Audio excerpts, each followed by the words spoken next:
Hey everybody, RC Peck here with Fearless Wealth. I want to start with actually not just one, but a handful of bond charts. So the bond chart you're looking at right now is TLT. This is the 20-year US Treasury bond ETF.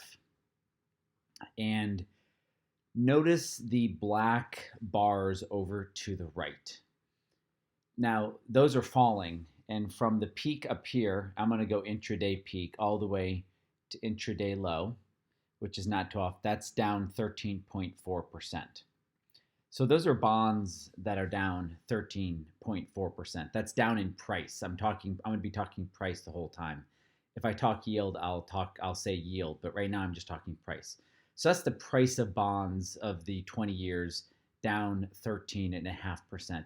Now, during the exact same time period, the stock market is down 16.5%. So you have bonds falling and stocks falling, and it's not just the 20-year U.S. Treasury ETF. I want to go to corporate bonds. Look at what corporate bonds look like. This looks even worse. So if you take the same 1, 2, 3, 4 from where that closed, which there it dropped intraday, that dropped 13.7. Now this is corporate bonds. So visually speaking, and I probably should zoom out a little bit here. Just let's zoom out 11 months.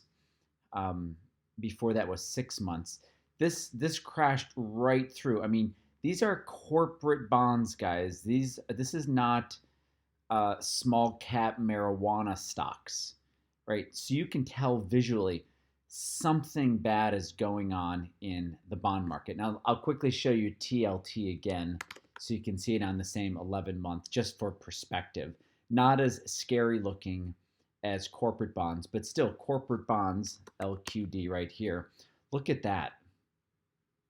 And just look at the movement. You might not be able to see it here. Actually, let me get rid of this thumbnail. Make it easier. Just the intraday movement. I'm recording this after market closes on Thursday. That's incredible. But it's not just the 20-year treasuries or corporate. Here are municipal bonds. Oh my God. Like, these are municipal bonds. This is sheer panic. And this is the total bond market index fund. So this is kind of the S&P 500 of bonds, what you're looking at right here. And I don't know if you can see this on your screen, but these little tails right here, these little shapes are called candlesticks. So the movement of BND from a high was up here to all the way, here, let me just do that again, dropped all the way in. That's a 10% movement in a day. That is absolutely insane. And then you have inflation protected treasury notes, which looks as scary as the rest. And I talked about this in my mid-market crash update, but I want you to think about something. When no one's buying a bond, no one wants to give the US government their money for 10 years for almost nothing in return, right? It's gotten to a point where it's like, why would you even buy a bond? Right? Now, I'm going to show yields here. Everything else up to this point was the actual price. This is the yield, and I talked about this in my mid-market correction update. Now, we're past this time, right? This is Thursday, Wednesday, Tuesday. This is Monday down here. But again, you see yields going up. Even now, the yield on the 10-year treasury is 84 basis points. I still think people are going, why would I lock my money up for 10 years for 84 basis points? I might as well just hold it in cash, right? Because think about this. What happens to a bond market that doesn't yield anything anymore? Why does someone buy a bond if it's not yielding? And even if it is yielding something small, we can show the safest bond on the planet, which is the 30-year yield, which on Monday was yielding less than 1%. So you're saying someone wants to give the US government their money for 3 decades to make less than 1% a year? No one's going to do that. They'll just hold their money in cash. And the reason you see, I believe, the banking sector absolutely getting crushed. And guys, the banking sector didn't just start getting crushed. Here's the banking sector right here. Now, it peaked way before February 19th, but the banking sector is down 41%. That I didn't misspeak. 41% the banking sector is down. Guys, the banking sector's been in trouble since 2009, right? How can the banking industry make money if they don't charge expense ratios anymore on ETFs and mutual funds, if they don't charge trading fees, if they don't make any money on mortgages? Like, people in that industry are greatly overpaid. And so anyone who says the world is ending because of what's going on in banking, banking's been falling in price relative to just the stock market for over a decade. And so we got to really keep things in perspective. There's going to be huge shifts in the financial industry. It's not going to go away. And the reason I'm talking about banking is because who provides a lot of the bonds is the banking industry. So there's going to be some structural changes, but I really caution people, because people have been taught bonds, that word bond, that kind of triggers the brain to think that you're safe because your money's in bonds. And I think you can tell, and municipal bonds are some of the safest bonds. U.S. municipal bonds are some of the safest bonds. Guys, this is not what safe looks like. That's not what safe looks like. Even before these huge falls, you saw all of this. There was a lot of stress going on. So I believe the biggest pain will be in the bond market. Most people expect the stock market to have a lot of price volatility. But when you have TLT, which is representative, 20-year US Treasuries, showing almost the same price volatility, right? In the case I showed you, TLT was down about 14. The market's down 16.5.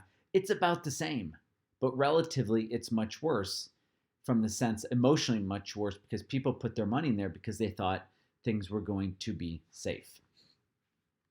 Okay, so let's talk about where I want to move to the stock market now, and I want to talk about where this next support might be. So I need to zoom out a little bit here. So I'm zooming out. This is almost three. Let me just actually make this a 3-year price chart just for easy math. So the first target of the downside was 3,000. The market stopped there. It paused, and then it moved down. My next downside target was 2850, which is right here. There was a little bit of a pausing here, and the market just opened up much lower. The next place the market is going to find support. Now I'm looking at SPY. I can bring up S&P 500, but SPY and SP 500 are about the same. You just add a 0. So the next major support is right around the 2,300 mark, which from where the market closed on Thursday, it's about 7.5%, 8%, right? So if we have another 8 or 9% down day tomorrow, we could see it find support there. And then from the high of where it was down to there is going to be about a third, right? Because the market fell about 30. If it does stop there, it would have fallen about 3,400 down to about 2,300. Now, during this fall, and I will zoom in a little bit here, I'll just go to 1 year. During the fall that we're in right now, it has some personality of the 1987 fall, in the sense that there's a point where stocks fall so fast that people stop putting their money in anything else, right? Money is not going into gold. Money is not going into Bitcoin or Ethereum or any of the cryptos. Money's not going into silver. Here's silver right here. Silver's not a place of safe haven. Gold is starting to break down. Gold held up for a while. Here's March 19th. this is the actual metal GLD. So it held up and it's breaking down. Um, money now is just going into dollars right now. It wasn't before. This is UUP. Actually, let me bring up the actual dollar index. So the funny thing was money was actually not going into dollars, it was going into bonds, and then that totally reversed. So money is now going in, and when we have a market that falls this fast or this hard this fast, what happens is people get margin calls and trade desks, they start selling whatever they can. That's why everything gets sold off in a panic move like this. So the question then becomes, where does this stop? And I started to talk about this with S&P 2300. But one of the keys that I look for is when the market starts to react in a positive way to news, right? So Jerome Powell saying he's dropping rates 50 basis points, the market did nothing. The Fed coming out saying they'll provide $1.5 trillion of liquidity and help to the market. The market, went up a little bit on Thursday and then just reversed and continued down. Trump saying whatever Trump said did absolutely nothing. So what you want to look for is when someone, and it doesn't even have to be an American, it could be Christine Lagarde, am I pronouncing her last name properly? It could be a central banker from another country. But when someone in a position of power says something and the market reacts in a positive way, and until the market does, it doesn't matter, right? So the Fed can lower rates to zero, and if the market doesn't care about that, the market will continue falling. The thing I want to talk about rates, between August 2007 and December 2008, that was about a 17-month period. The Bernanke Fed dropped rates 5.25%. 5.25%. I will show a picture right here. So if you look at the screen. So Bernanke dropped them, right? 525 basis points, dropped them to zero. And the market kept falling even after rates were zero. The market actually fell for 3 more months.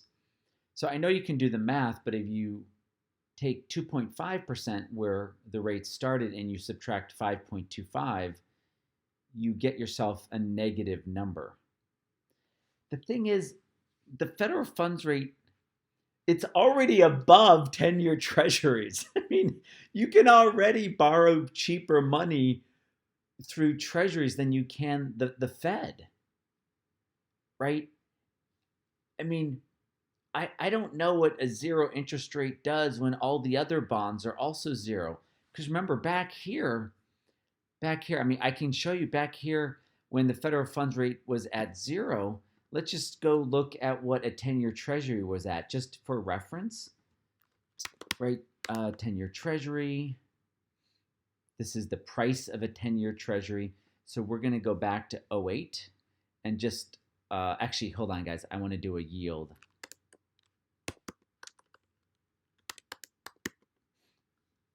So let's just go back to 2008 and see what a 10-year was yielding for perspective. So back in 2008, when the Fed started dropping the rates, a 10-year treasury was yielding 4%. 4%. And it dipped down to 2, but then went back to up to the 4% area. Okay, guys, it's a different world today. The 10-year was yielding less than 0.5% at the beginning of the week. So I don't know how pensions operate or other organizations are going to operate when bonds no longer provide a yield, when you can just go buy cash, which is the default position when you sell something. So it's going to be very interesting because the Fed's, they can drop it. Will they have to drop it negative?